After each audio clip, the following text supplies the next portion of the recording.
मन मारे और इंद्रिय जीते तब साधु कहलाते हैं। साधु बनने के लिए इंद्रियों को जीतना पड़ता है, मन को मारना पड़ता है।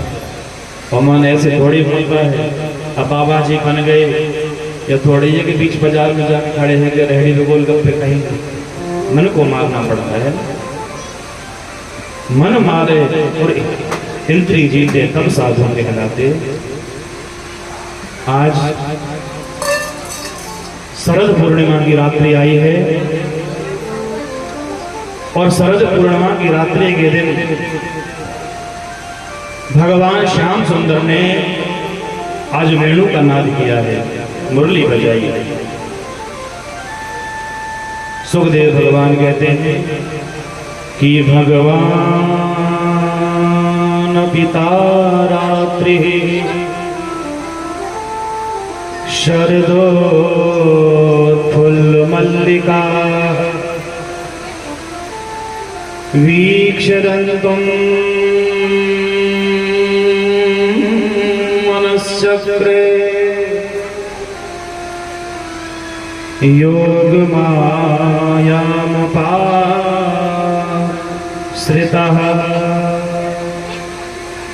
आज किशोरी श्री राधा रानी का मन में ध्यान करके मेरे गोविंद ने मुरली बजाई है। अमना सुब्रु श्रुतियां कहती हैं कि भगवान बिना मन वाले हैं, लेकिन आज भगवान के मन में गोपियों से मिलने की उत्कंठा जगी है। भगवान का मन नहीं है, लेकिन फिर भी भगवान के मन में गोपियों से मिलने का विचार आया है। और ध्यान देना, भक्त दिन रात भजन करे, भगवान को याद करे, उसे क्या कहते हैं? भक्ति। और भगवान स्वयं भक्त को याद करें, ये भक्ति की साफल्यता, ये भक्ति की पराकाष्ठा। आज भगवान ने वेणुनाद के द्वारा गोपियों का स्मरण किया है, गोपियों को याद किया है। और भगवान ने अघटित घटना पठी यसी योग माया का आश्रय लिया है। और वो योग माया कौन है? योगाय संयोगाय माया कृपा, वो है किशोरी श्री राधा रानी। क्योंकि किशोरी श्री राधा रानी के बिना तो रास असंभव है। इसलिए भगवान ने किशोरी जी का स्मरण करते हुए, किशोरी जी को याद करते हुए मुरली बजाई है। जिसने भी ये मुरली सुनी है वो समस्त गोपियां देह गेह की प्रीति को भूल गई। भगवान ने 2 बार बंसी बजाई, एक वेणु गीत में, और वेणु गीत में भगवान ने जब बंसी बजाई तो सबने सुनी। इति वेणुरवं राजन् सर्वभूत मनोहरम्।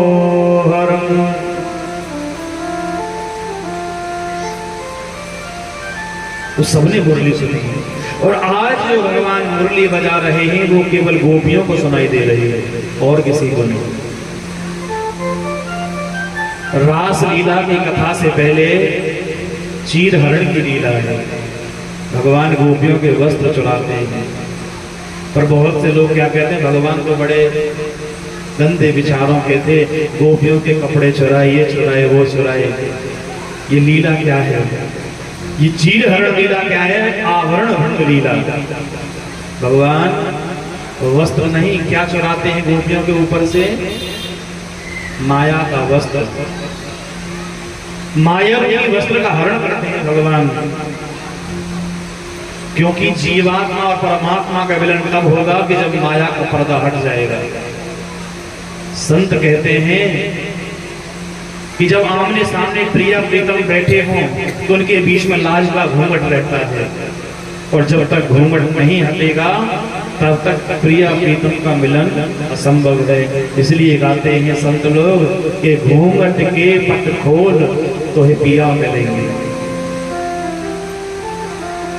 उसी प्रकार जीव और परमात्मा के बीच में ये माया रूपी वस्त्र है, ये माया रूपी पर्दा है। और जब तक माया रूपी पर्दा नहीं होगा तब तक एक दूसरे का मिलन असंभव है। तुलसी बाबा भी कहते हैं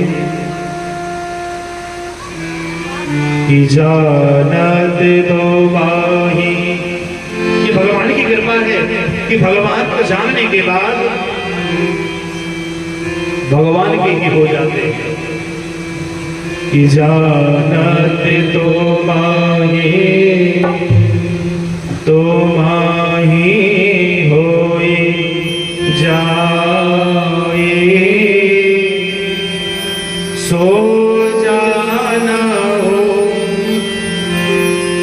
जेहि देहो जनाए, जानत तो माही सो जाना हो। जो आप जानते हैं ना वही कृपा हमारे ऊपर कर दीजिए। ब्रह्मविद ब्रह्मदेव भवति। ब्रह्म से जब मिलन हो जाता है जीव का तो जीव भी ब्रह्म में हो जाता है, परमात्मा में हो जाता है। और विचार करो कि उस क्षीर हरण लीला का सुखदेव भगवान जैसे ब्रह्मचारी नैष्ठिक ब्रह्मचारी उसका अभिवादन करते हैं, ध्यान करते हैं, तो भगवान की कोई साधारण लीला रही होगी? भगवान की कोई साधारण लीला नहीं है। सुखदेव भगवान कहते हैं कि नूतन जलधर रुचये गोधूवधूति दुकूल चौराय, तस्मै कृष्णाय संसार महेश वीरुजाय। सुखदेव भगवान कहते हैं मैं गोपवधूति गोपियों के दुकूल वस्त्र चढ़ाने वाले भगवान श्री कृष्ण को प्रणाम करता हूं। माया के बीच में भी जो निरासक्त रहे वो है संत, और गोपियां भी संत के जैसा स्वभाव है गोपियों का। एक गोपी गाय को चारा डाल रही थी और जैसे चारा डालने के लिए टोकरा हाथ में उठाया, मुरली की आवाज सुनी। भगवान ने वेणु का नाद किया है कि निशम्य गीतम तदनंग वर्धनम ब्रजस्त्रिया कृष्ण गृहीत मानसा। गोपियों ने चारा डालते जैसे ही मुरली की आवाज सुनी विवल हो गई और टोकरा हाथ में लेकर भगवान श्री कृष्ण श्याम सुंदर से मिलने के लिए दौड़ने लगी। एक गोपी अलंकार पहन रही थी, आभूषण, आधे आभूषण पहने। इतने में मुरली की आवाज सुनी तो दौड़ने लगी ठाकुर जी से मिलने के लिए। एक गोपी अपने घर में हलवा बना रही थी, और हलवा किससे बनाया जाता है? आप बताओ आज हलवा किससे बनता है? कभी बनाया ना हलवा? बनाया? किससे बनता हलवा? फलता से नहीं। आप नए जमाने के हो ना, हलवा बनता था करछली से। करछली जानते हो ना, लोहे की बनती थी। एक गोपी हलवा बना रही थी करछली से अपने घर में, और जैसी मुरली की आवाज सुनी करछली को रखना भूल गई, हाथ में करछली लेकर दौड़ने लगे ब्रह्म से मिलने के लिए। एक गोपी वस्त्र पहन रही थी और आधे वस्त्र पहने थे। इतने में मुरली की आवाज सुनी तो दौड़ने लगी आधे वस्त्रों से। और एक अपने घर में लीपा पोती कर रही थी। अपने घर में लीपा पोती जानते हो? हाँ, आधे से न भी ना पता लीपा पोती, डेंटिंग पेंटिंग, मेकअप। लिम्बन्तः प्रमजन्तोन्याम् अंजन्त्य काश्चलोचने। काजल लगा रही थी, श्रृंगार कर रही थी। आधा श्रृंगार किया है, इतने में मुरली की आवाज सुनी तो दौड़ने लगी है आज श्याम सुंदर से मिलने के लिए गोपी। और एक गोपी अपने गृह में अपने कार्य में व्यस्त थी, और जैसे मुरली की आवाज को सुना और जैसे ही ब्रह्म से मिलने के लिए बाहर के लिए दौड़ी, उसकी सासू ने पकड़ लिया, बोले कहाँ जा रही हो, अंदर चल। और उसकी सासू ने हाथ पकड़कर कमरे में बंद कर दिया। उस गोपी ने विचार किया कि सब ठाकुर जी से मिलने के लिए जाएंगे, केवल मैं रह जाऊंगी। उस गोपी ने कमरे के अंदर ही समाधि लगाई और उस शरीर को छोड़ के दूसरा शरीर धारण करके सबसे आगे दौड़ने लगी है ठाकुर जी से मिलने के लिए। जब ये बात सुनी तो राजा परीक्षित ने पूछा, गुरुदेव क्या गोपियों की ऐसी सिद्ध गति है? सुखदेव भगवान बोले, हाँ राजा, ये कोई साधारण गोपी नहीं है, ये गोपी वेद की ऋषाएं हैं।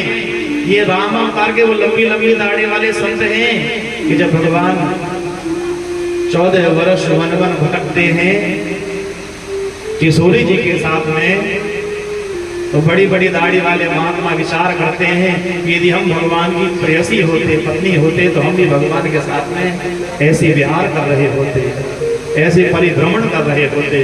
तो भगवान ने वहीं से मन में ऐसा विचार कर लिया कि संतो, इस जन्म में तो नहीं, पर अगले जन्म में मैं तुम्हारा सबका मनोरथ पूरा करूंगा।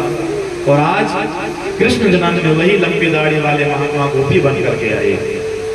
पर गोपी का मतलब क्या है? गो हमारी इंद्रिया और भी मतलब देवती, जो निरंतर अपने इंद्रियों से कृष्ण रस का पान करती हैं, वो गोपी है।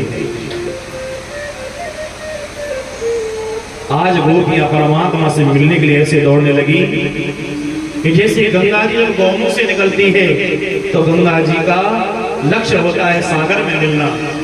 मार्ग में जो भी आता है सभी को बहाकर गंगा जी ले जाती है।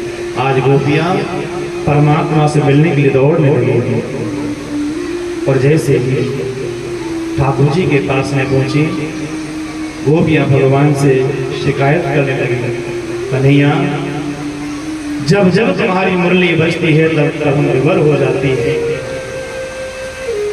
और तुम्हारी मुरली की तान को सुन करके फिर हमारा घर में मन नहीं लगता है, हम काम करना भूल जाते हैं, सुध बुध भूल जाते हैं। हे श्याम सुंदर, तुम्हारी जो मुरली है हमारी बैरल बन गई है। इधर तुम्हें मुरली बजाने में आनंद आता है, तुम इसमें तान छेड़ते हो, और उधर जब हम तुम्हारी मुरली की ध्वनि को सुनती हैं, आवाज को सुनती हैं, तो हम काम करना भूल जाती हैं। तब हमारी सासू हमें ताना मारती है। जब से हमने तुमसे प्रेम किया है, तुम्हारे साथ में हमारा पाला पड़ा है, तब से हम ना घर की रही है ना घाट की रही है। हमारा जीवन, हमारा जीना दोनों दुश्वार हो गए हैं कन्हैया।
बांसुरिया की तान सुने जब सासू ताने मारे।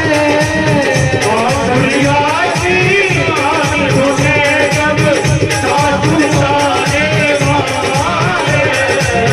गोली की फिर गोली मारे, चोट जिगर के मारे, अरे हाँ चोट जिगर के मारे। सिर रहे बात तुझे करने बात हमें सर पे आने मेरी साथी सावरिया। तुझे रगला जाने दे, नीला कर दिया हाले रे जो बोले के बोलेगा।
तुम्हें करूँ वंदने, नंद नंदन तुम्हें करूँ वंदने, नंद नंदन तेरा होता रहे दीदार रे।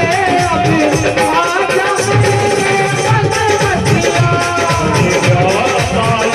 तुझे रगला जाने दे, नीला कर दिया हाले रे बोले के बोलेगा। बढ़ जा पाला तुझे नंदलाला, बढ़ जा पाला तुझे नंदलाला। तनजीनो कर दिया पार रे बोली की गुजरिया, बोली की गुजरिया, बोली की गुजरिया, बोली की गुजरिया। गुजरिया।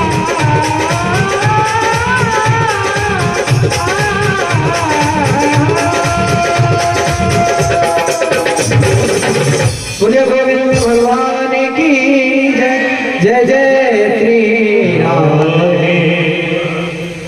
बोलिए रास बिहारी भगवान की जय। और जैसे गोपियों को देखा भगवान ने, तो भगवान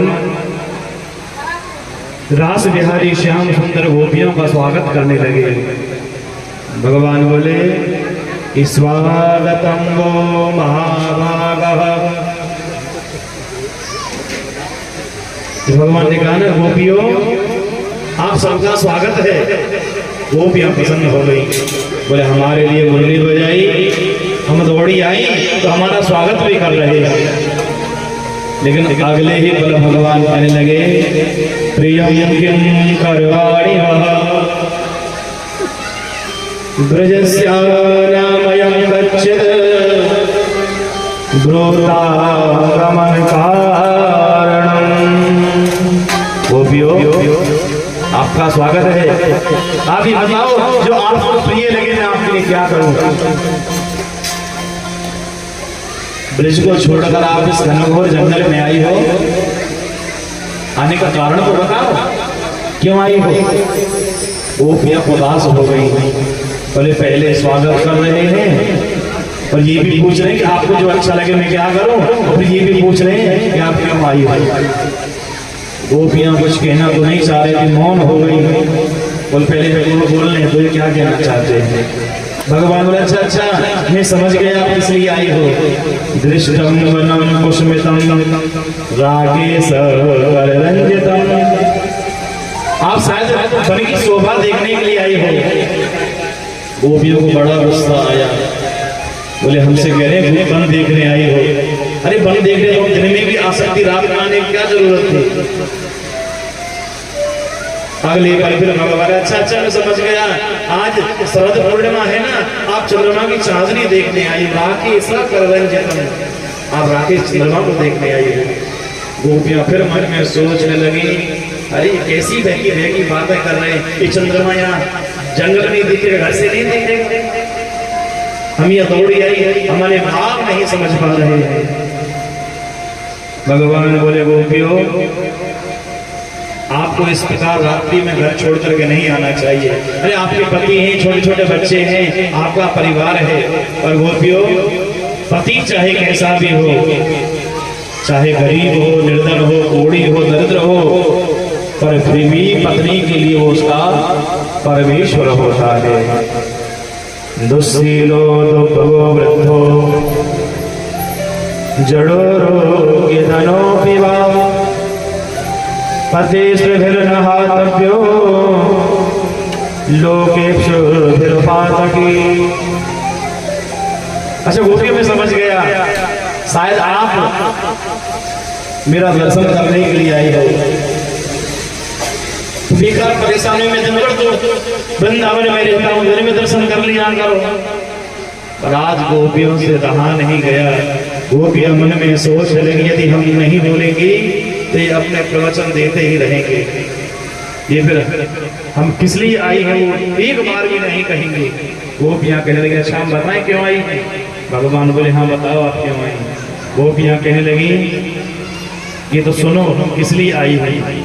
कि मेवं विवोर्हति भवान गदितुं निर्शंसं संतज्य सर्व विषयान् तव पादमूलम्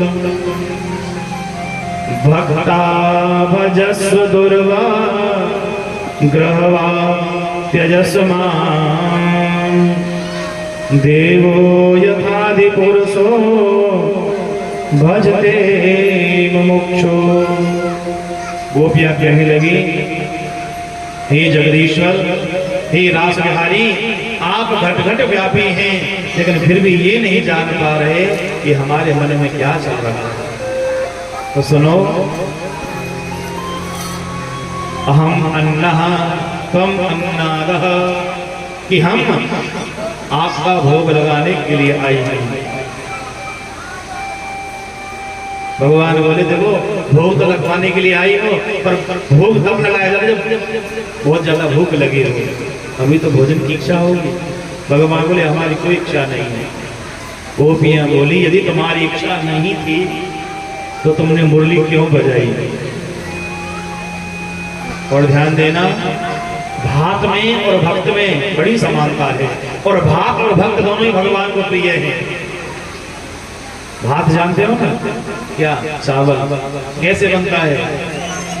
पहले ओखली में धान को कूटा जाता है, छिलके को अलग किया जाता है, और जब चावल छिलके से अलग हो जाता है तो बड़ा कठोर होता है। फिर क्या किया जाता है, बटलोई में जल रखकर अग्नि के ऊपर खूब गर्म किया जाता है। पहले जल गर्म होगा, फिर धीरे धीरे चावल सिद्ध होगा। जब चावल सिद्ध हो जाएगा तो उसमें कोमलता आ जाती है, मुलायम हो जाता है।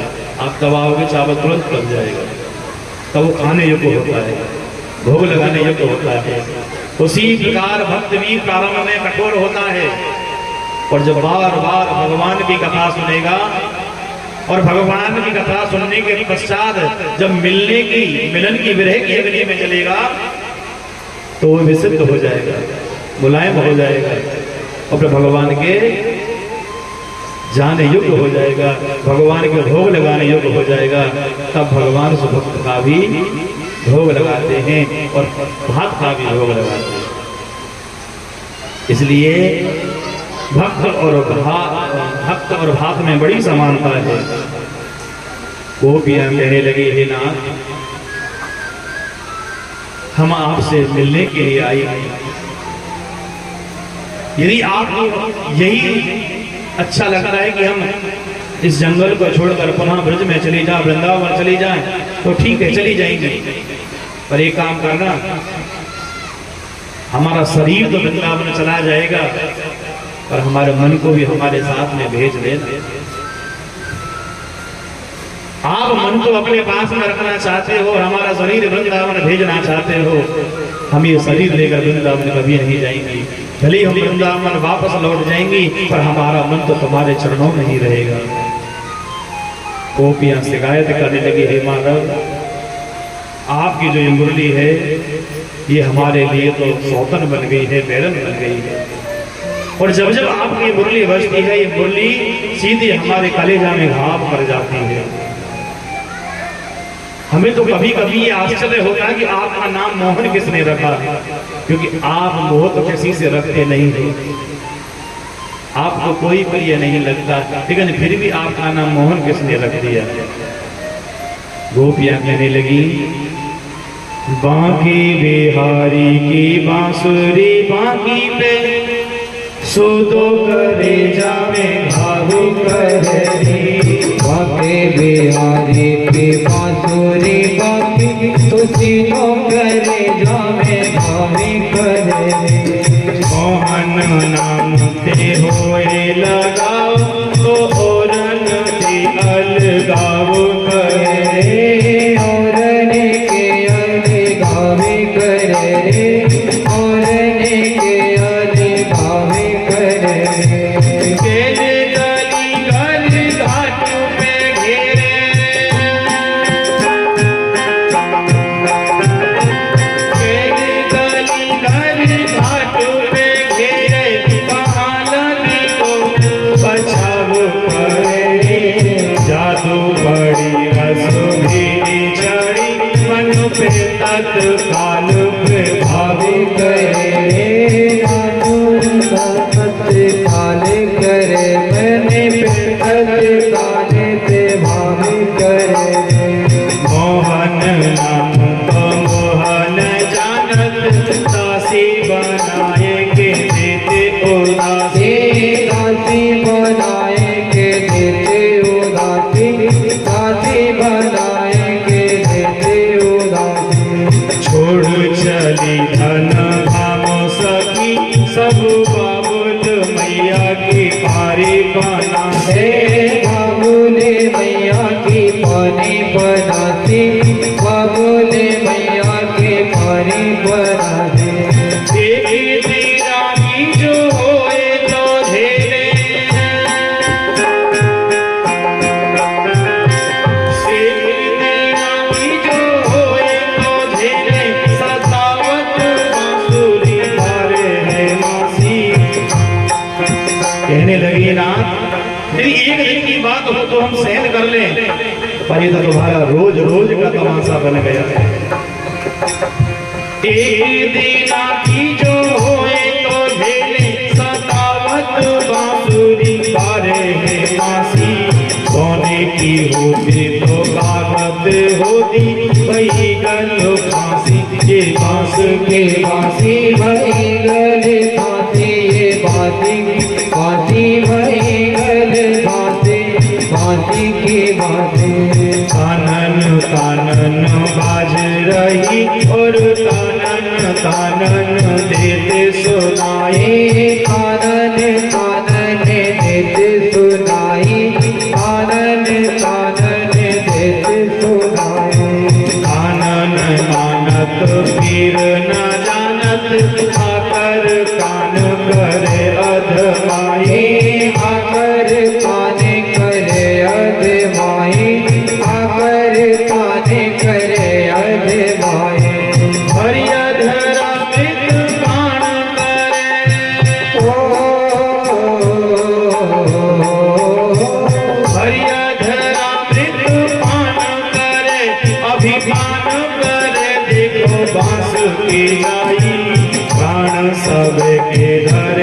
अधरान हरि जबते अधरान धराए हरि जबते अधराना धराए हरि जबते अधराना धराए।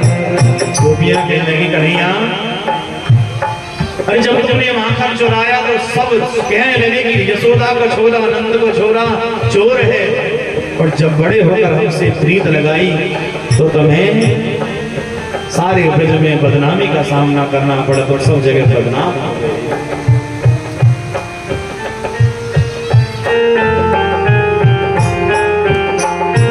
सुर भयो नवनीत केले और प्रीत केले बदनाम भयो रे, प्रीति के बदनाम भयो रे, प्रीति के बदनाम भयो रे। राधिका रानी के दूधिया रंग मिलायो तो श्याम भयो रे, रंग मिलायो तो श्याम भयो रे, रंग मिलायो तो श्याम भयो रे। काम काला निधि कृष्ण की कांति के काम काला निधि कृष्ण की कांति के कारण काम अकाम भयो रे, सतमा कर मनोवारी तोरे ब्रज चंद्र सखी ब्रज धाम भयो रे, चंद्रित की ब्रज धाम भयो, चंद्रित की ब्रज धाम भयो। बांके बिहारी की बांसुरी बांकी पे तीनों करे जामे भावी करे रे, तीनों करे जामे भावी करे रे, तीनों करे जामे भावी करे रे। बोलिए रास बिहारी भगवान की जय। सभी दोनों हाथ प्रेम से उठाकर बोलेंगे भाव से, राधे राधे राधे राधे राधे राधे राधे राधे। गोपियां रुदन करने लगी, रोने लगी। भगवान को दया आ गई। राशिस्त्र भगवान बोले गोपियों वास्तव में मैं तुमसे अनन्य प्रेम करता हूँ, और मैंने स्वयं मुरली बजा करके तुम्हारा स्वागत किया है, आह्वान किया है। गोपियों मैं तुम्हारे साथ में रास रचाना चाहता हूँ, इसलिए मैंने तुम्हें आमंत्रित किया है, बुलाया है। और आज रासेश्वर भगवान जैसे ही गोपियों के साथ में रास रचाने के लिए तैयार हुए, तुरंत कामदेव आया। कामदेव ने भगवान के ऊपर अपने पांचों बाण चलाए, उद्दीपन, उच्चाटन, स्तंभन इत्यादि, लेकिन फिर भी भगवान तनिक भी विचलित नहीं हुए। और आज कामदेव ने भगवान को एक नया नाम दिया, अच्युत। बोलिए अच्युत भगवान की। अच्युत का मतलब होता है न चवती स्वरूपात् इति अच्युतः, जो अपने स्वभाव से, अपने स्वरूप से तनिक भी विचलित ना हो, वो अच्युत। और ध्यान देना, जितने भी वैष्णव संत होते हैं ना, उनका गोत्र होता है अच्युत। जैसे हमारा तुम्हारा गोत्र है ना, ऐसे संतों के भी गोत्र रहते हैं। जितने भी वैष्णव संत हैं, सबका गोत्र रहता है अच्युत। कामदेव ने भगवान को अच्युत गोत्र दिया। और आज राशिश्वर भगवान गोपियों के साथ में जैसे रास रचाते हैं, भगवान गलबैया देकर जैसे रास रचाने लगे, तो आज गोपियों को अपने मन में मान हुआ है, अभिमान हुआ। गोपियां मन में सोच लगी कि देखो भगवान ने मुरली बजाई, हमें बुलाया और हमारे साथ में रास भी रचा रही, कितना प्रेम करते हैं। और जहां मान आ जाए वहां से भगवान चले जाते हैं। और तुरंत भगवान ने क्या किया, भगवान किशोरी से राधा रानी को लेकर तुरंत अन्य गोपियों को छोड़कर अंतर ध्यान हो गए। अंतर्हिते भगवती साई सेव ब्रजांगना। किशोरी से राधा रानी को लेकर भगवान अंतर ध्यान हो गए। आज किशोरी जी को भी थोड़ा मान हुआ है। किशोरी जी मन में सोचने लगी कि देखो भगवान मुझसे सबसे ज्यादा प्रेम करते हैं, सारी गोपियों को छोड़ दिया पर मुझे नहीं छोड़ा। भगवान तुरंत समझ गए कि आज किशोरी जी को विमान हुआ है। किशोरी जी बोले ठाकुर जी से, कन्हैया मैं तो तुम्हारे साथ पैदल चलते चलते थक गई हूँ, अब मुंह पे ना चले जाओ, ऐसे करो तुम अपनी कमर पे पीठ पे बैठा ले। भगवान बोला अच्छा अच्छा ऐसा करो, मैं झुकता हूँ तो मेरी कमर पर बैठ जाओ। भगवान जैसे ही झुके, किशोरी जी जैसे बैठने के लिए तैयार हुई, भगवान उन्हें छोड़ के भी अंतर ध्यान हो गए। किशोरी जी रोने लगी। और ध्यान देना, पूरी भागवत में कहीं भी किशोरी श्री राधा रानी का सुखदेव भगवान ने नाम नहीं लिया है, राधा शब्द का उच्चारण नहीं किया पूरी भागवत में। अन्य नामों से बुलाते हैं, या तो गोपी कहते हैं या साध वधूर या वधू शब्द प्रयोग किया है, लेकिन राधा जी के लिए पूरी भागवत में सुखदेव भगवान ने राधा शब्द प्रयोग नहीं किया। जानते हो क्यों?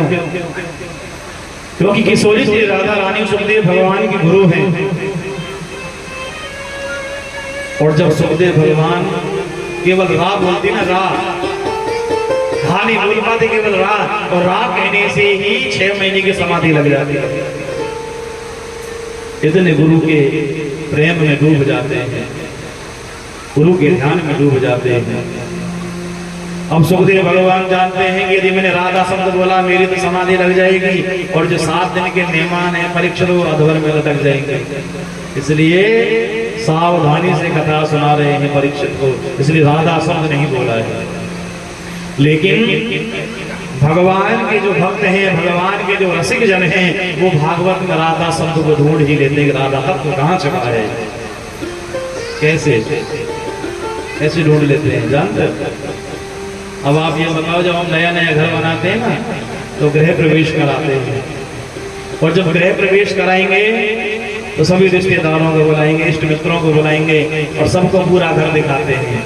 ये हमारा शयन घर, बेडरूम, ये हमारा रसोई घर, ये हमारा अतिथि घर, जिसको हम गेस्ट रूम कहते हैं, पूरा घर दिखाएंगे। पर ये कोई नहीं दिखाता ये हमारे घर में तिजोरी है, इसमें कितना माल है, और यह तिजोरी की चाबी बेड पर तकिया के नीचे रखी जावे। कोई बतावे? कोई नहीं बताता। लेकिन घर वालों को सबको पता रहता कि हमारी तिजोरी में कितना माल है, तिजोरी की चाबी कहाँ है, घर के सभी सदस्यों को पता रहता है। उसी प्रकार भागवत में राधा तत्व कहाँ है, वो भगवान के अपने ही, उन्हें सबको पता है, बाहर वाले ढूंढते रह जाते हैं, उन्हें पता नहीं चलता है। किशोरी जी रोने लगी हैं। किशोरी जी के रोने की आवाज अन्य गोपियों ने सुनी, तो अन्य गोपियां दौड़ी दौड़ी आई। किशोरी जी से पूछा कि श्याम सुंदर कहाँ गए, कन्हैया कहाँ गए? किशोरी जी कहने लगी पता नहीं, मुझे भी छोड़ करके अंतर ध्यान हो गए। बोले कहाँ गए? बोले पता नहीं। अब तो सारी गोपियां कन्हैया को ढूंढने लगी। एक गोपी ने पीपल देवता से पूछा, हे पीपल देवता, आप तो वृक्षों में सबसे बड़े हैं, क्या आपने कन्हैया को देखा है? तभी एक हवा का झोंका आया, पीपल का वृक्ष हिला। गोपी कहने लगी ये नहीं बताएंगे, क्योंकि इन्हें अपने बड़े होने का अभिमान है। गोपियां आगे बढ़ी, बरगद से पूछा, बरगद ने भी कोई उत्तर नहीं दिया। गोपियां आगे बढ़ी, तुलसी से पूछा कि हे तुलसी मैया, तुम्हारे बिना तो भगवान भोग भी नहीं स्वीकार करते, क्या तुमने ठाकुर जी को देखा है? उसी समय फिर से एक हवा का झोंका आया, तुलसी का पौधा हिला। गोपियां मन में विचार करने लगी, ये क्यों बताएगी, ये तो हमसे चिढ़ती है, हमारी सौतन लगती है, ये नहीं बताएगी।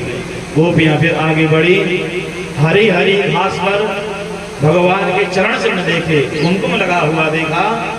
तो गोपियों ने घास से पूछा, पृथ्वी मैया से पूछा कि तुमने गोविंद को देखा है? फिर से हवा का झोंका आया, घास हिली। गोपियों ने अनुमान लगा लिया ये भी नहीं बताएगी, ये भी हमसे चिढ़ती है ना, क्योंकि भगवान जब वराह बन करके आए थे तो इसे पृथ्वी ने भी भगवान का अंग स्पर्श किया है, इसलिए इसे भी अभिमान है। अब तो सारी गोपियां रुदन करने लगी, भगवान को रोते हुए पुकारने लगी, कहने लगी कि हे नाथ, आप हमें छोड़कर कहाँ चले गए, हम तुम्हारे बिना जीवित नहीं रहेंगी। गोपियां रुदन करने लगी कि हे नाथ, तबाह हम तुम्हारी हैं, हम आपकी हैं। गोपियां कहने लगी कि जब आपको हमसे प्रेम नहीं था तो आपने हमें बुलाया क्यों? एक गोपी बोले, देखो मैं बताऊंगा नहीं, यहाँ कब आएंगे? बोले कब आएंगे? कि भगवान ने जैसी लीला की थी ना वैसी लीला करो। हम भगवान की जैसी लीला तो नहीं कर पाएंगे, इसलिए भगवान आकर स्वयं में गोपी ये लीला ऐसे नहीं इस प्रकार थी। अब तो गोपी लीला अनुकरण करने लगी। एक गोपी ने एक दूसरी गोपी को भूमि पर लिटाया, उसकी छाती पर बैठ के मुक्के मारने लगी और शोर मचा दिया, अरे ब्रजवासियों मैंने पूतनों को मार दिया। लेकिन फिर भी कन्हैया नहीं आए। एक गोपी ने अपनी एक उंगली पर छुतरी को उठा दिया और कहने लगे, ब्रजवासियों मैंने गिरिराज को उठा लिया है। लेकिन फिर भी कन्हैया जब वापस नहीं आए तो आज सारी गोपियों का रुदन एक गीत में परिवर्तित हो गया और सारी गोपियां पुनः वापस उसी स्थान पर आ गई कि जहां भगवान उन्हें छोड़ कर गए थे। और सारी गोपियां एक स्वर में गोपी गीत गाने लगी। और ये जो गोपी गीत है ये भागवत जी का प्राण है, आत्मा है। और आइए हम गोपी गीत कुछ लोगों का गान करेंगे। गोप्याऊचु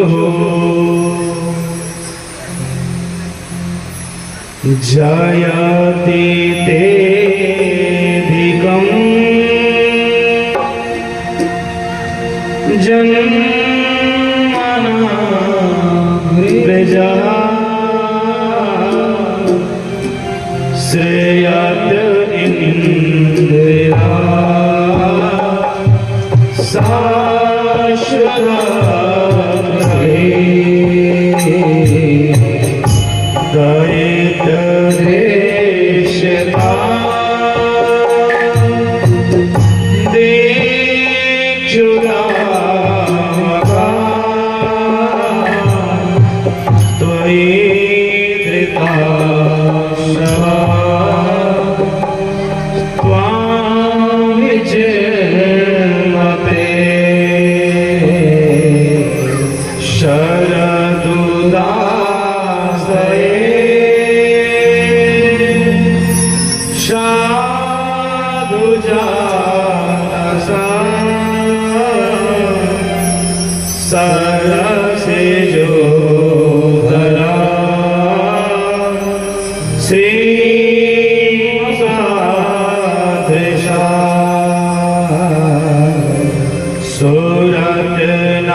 अंतरात्मा सापितो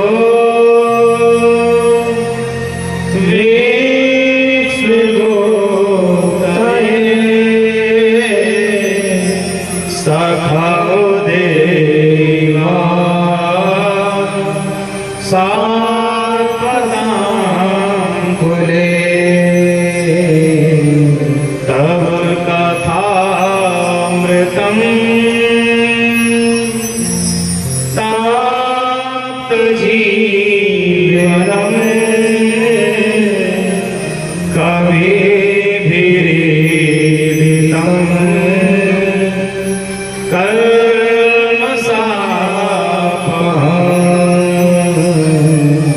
श्रवणमङ्गलम् श्रीमदातम्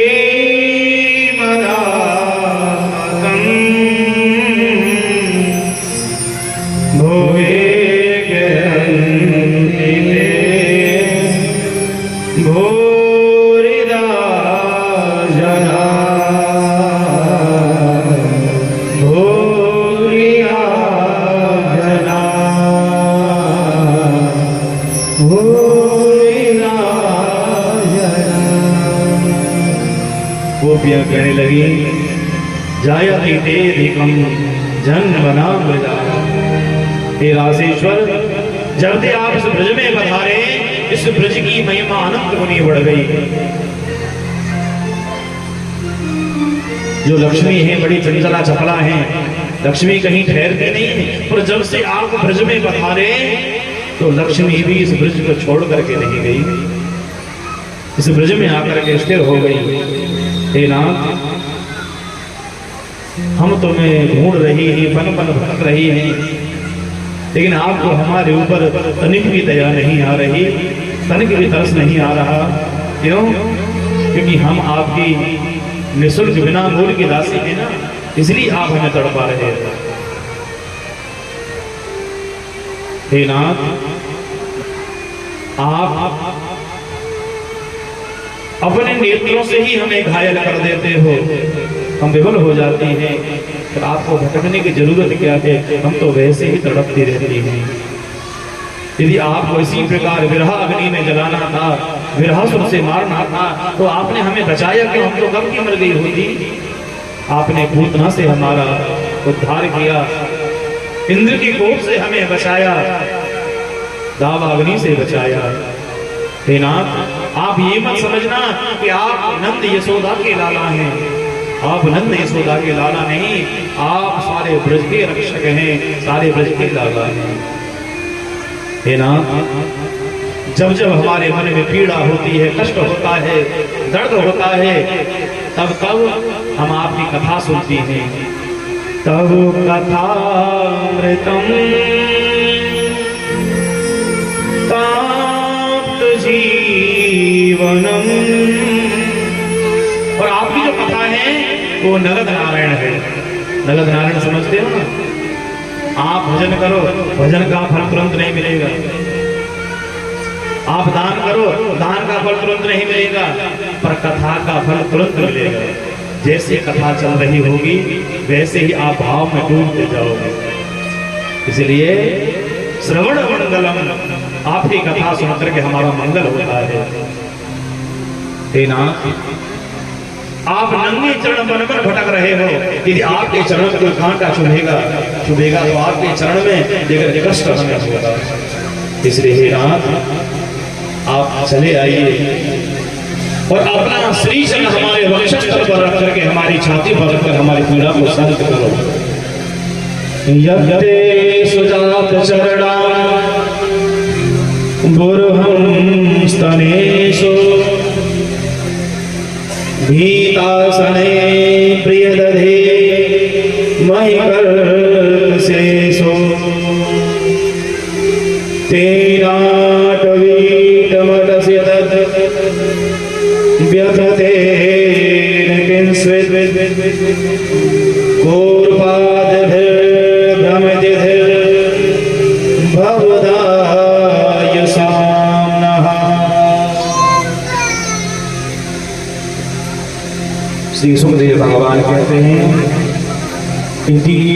गायन्तः प्रलपन्तस्य चित्रधा रुरुदो सुस्वरं राजन् कृष्णदर्शनलालसा किता समाविर्भूच्छौरिः स्मयमान मुखाम्बुजा पीताम्बरधरास्रगवी साक्षान्मन्मथा।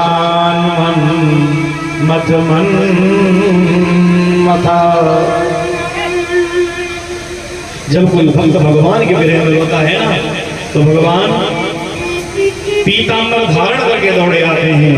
आज गोपियों के वजन को देखकर भगवान ने ऐसा रूप बनाया कि भगवान के रूप के सामने करोड़ों सूर्य करोड़ों कामदेव भी फीके पड़ रहे हैं। जब भगवान प्रकट हुए तो गोपियों ने रोना बंद कर दिया। गोपियां कहने लगी, आप बड़े निष्ठुर हो, आप बड़े पत्थर दिल हो। अरे हम वन वन भटक रही थी, पर आपको तनिक भी हमारे ऊपर तरस नहीं आया। भगवान कहने लगे, गोपियों, बिना विप्र योग के संयोग कुछ नहीं होता है। अर्थात जब तक वियोग ना हो तब तक मिलन का आनंद नहीं आता है। सुख का आनंद आपको कब आएगा कि जब आप दुख देखोगे, दुख सहन करोगे। उदाहरण से समझो, आप यहाँ छाया में बैठे लेकिन फिर भी गर्मी लग रही है ना, फिर भी पंखे हिला रहे हैं। यदि आप धूप में काम करके आओ और छाया में आकर के बैठो तो आपको आनंद आएगा। दुख के बाद जो सुख आता है वो आनंद देने वाला होता है। भगवान बोले, गोपियों, मैं भी तुम्हारे लिए उतना ही तड़प रहा था क्योंकि जितना तुम मेरे लिए तड़प रही हो। भगवान कहने लगे, गोपियों, जो भक्त होते हैं ना वो चार प्रकार के होते हैं जो प्रेमी होते हैं।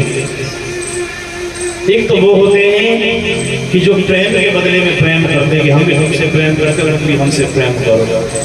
तो पहले नंबर भगवान बोले, गोपियों, दूसरे नंबर के वो हैं कि हम तो तुमसे प्रेम करते हैं तो हमसे प्रेम करो या मत करो, वो दूसरे नंबर के। तीसरे नंबर के वो होते हैं जो किसी से प्यार नहीं करते। गोपियां बोले, तो आप भी तीसरे नंबर के हो। हमने आपसे प्रेम किया और आप हमें प्रेम में तड़पता हुआ छोड़ करके चले गए। भगवान कहने लगे, गोपियों सुनो, जो किसी से प्रेम नहीं करते वो भी चार तरह के रहते हैं। जो किसी से प्रेम नहीं करते वो चार प्रकार के हैं। पहले तो है आत्माराम, वो केवल अपने शरीर से प्यार करेंगे, दुनियादारी से कोई मतलब नहीं। दुनियादारी भाड़ में जाएगी, बस खाएंगे पिएंगे आनंद करेंगे। और दूसरे होते हैं आप्तकाम। आप्तकाम उन्हें कहते हैं कि अपना काम बनाने के लिए भले ही दूसरे के तलवे चाटने पड़ जाए लेकिन बड़े मीठे बन जाएंगे। पैसों की जरूरत होगी आपसे मांगेंगे, भैया बस 2 दिन की बात 10,000 दे दो। और काम जब निकल जाएगा आप कोई भूल जाएंगे। कैसे पैसे, कहाँ के पैसे, गांव छोड़ के भगे जा रहे हैं, दे देंगे।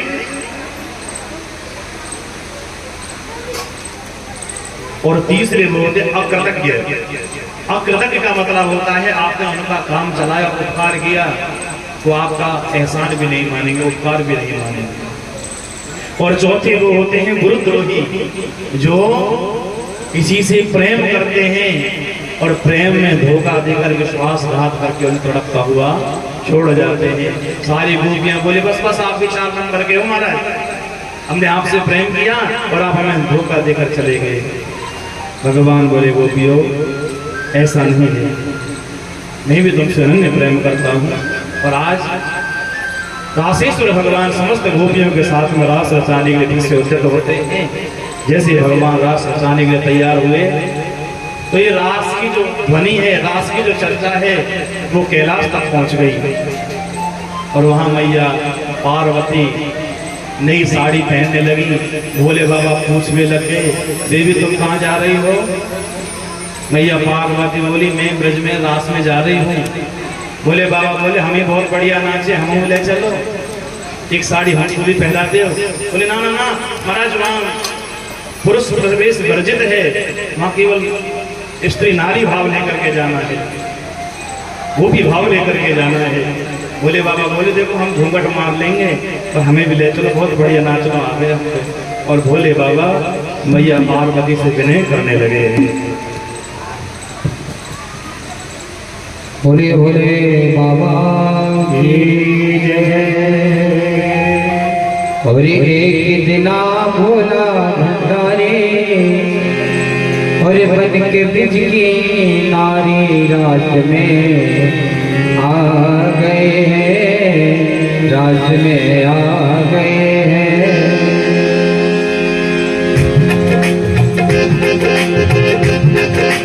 एक दिना भोला भंडारी, एक दिना भोला भंडारी बन के ब्रिज की नारी रात में आ गए हैं, रात में आ गए हैं, रात में आ गए हैं।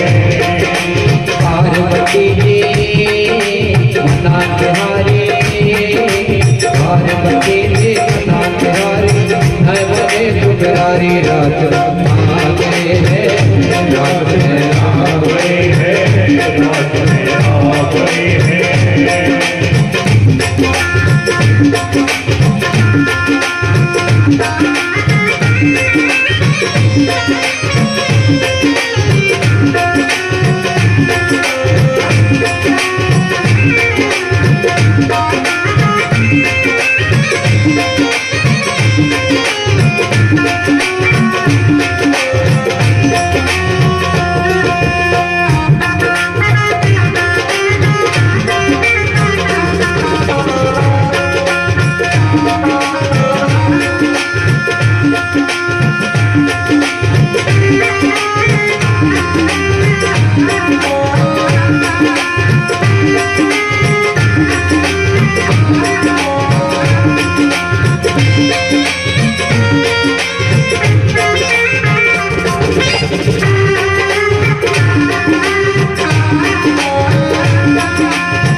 एक दिना भोला भंडारी बन के ब्रिज के नारी रात में आ गए हैं, रात में आ गए हैं, रात में आ गए हैं। पार्वती से बोले मैं भी चलूंगा तेरे संग में, तेरे संग में। राधा संग जान नाचे, मैं भी चलूंगा तेरे संग में, तेरे संग में। राधा संग जान नाचे, मैं भी चलूंगा तेरे संग में, तेरे संग में। और हाथ रचना ब्रिज में भारी, हाथ रचना ब्रिज में भारी, हम तुझको तारी रात में आ गए हैं, रात में आ गए हैं, रात में आ गए हैं।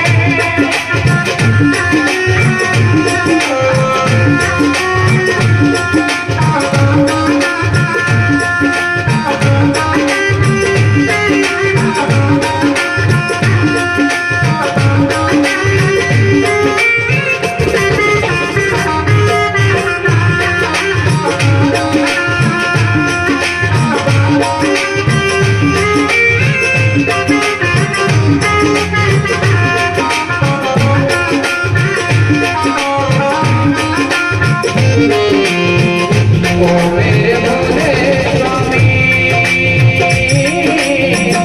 कैसे जाऊं तुम्हें बात में, तुम्हें बात में।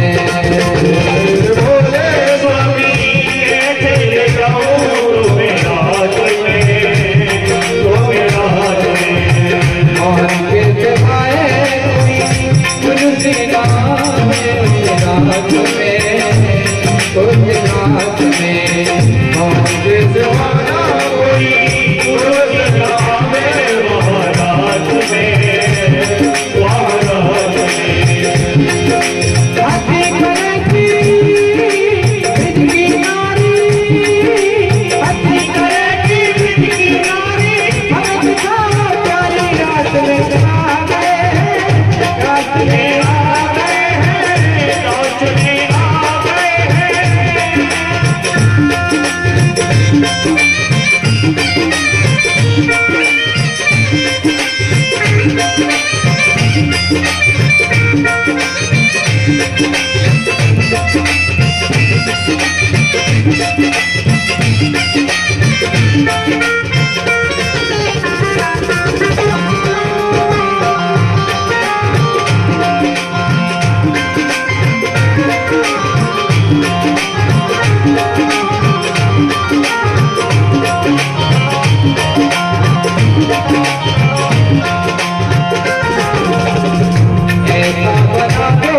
इस रात को ऐसा बना दो मुझे कोई न जाने राज को, इस राज को।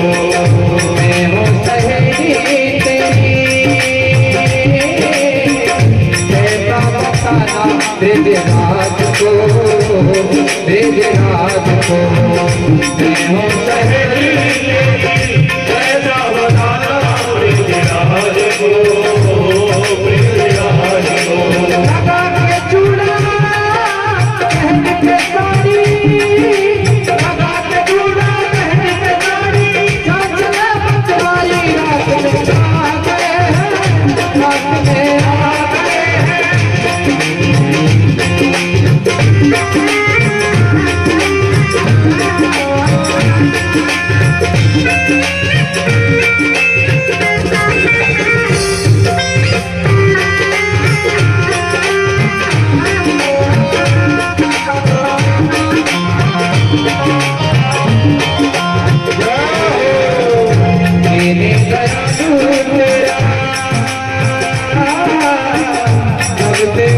बड़े हुआ नाम रे, तेरा नाम रे, ओ मेरे भोले स्वामी, ओ मेरे भोले स्वामी, वृंदावन में माया तेरा नाम रे, तेरा नाम रे। सारा जगत है ओ पुजारी, सारा जगत है ओ पुजारी, रखियो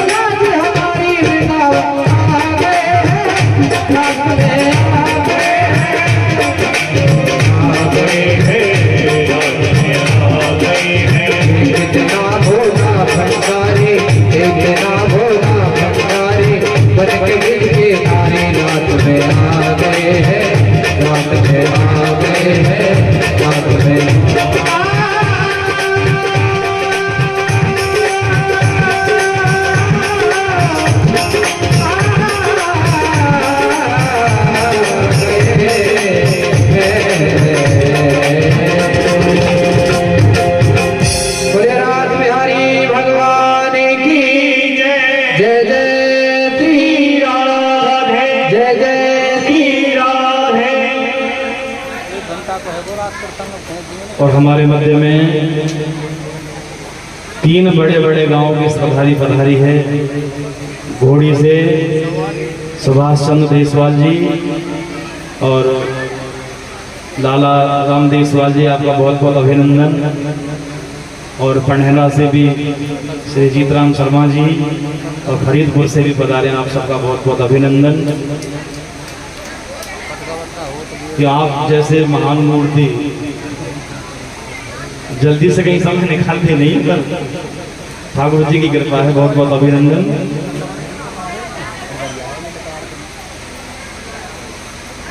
रास